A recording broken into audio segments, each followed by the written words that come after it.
Jannatiy amallardan biri soliha qizni tarbiya qilish. 3 ta qizni tarbiya qilgan kimga jannat? Otaga jannat. Qarang, qiz qanchalar ne'mat. Qizni mehnati onaga, mukofoti otaga. Shuning uchun ulug'lar aytadiki, eng ko'p mehrni qiz otadan ko'rsin. Dunyoda nima yaxshi so'z bo'lsa, azizlar, qizingizni sha'niga gapiring.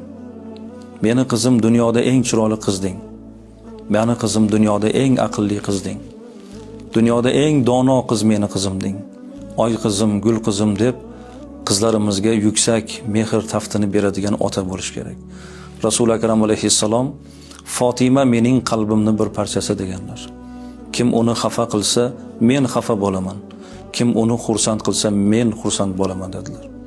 E'tibor bering, payg'ambarning xursandchiligi qizining xursandchiligiga bog'liq ekan. Payg'ambarning xafachiligi qizining xafachiligiga bog'liq ekan. Qizi borgan joyda yaxshi yursa, ota yaxshi yuradi. Qizi borgan joyda notinch bo'lsa, ota notinch bo'ladi.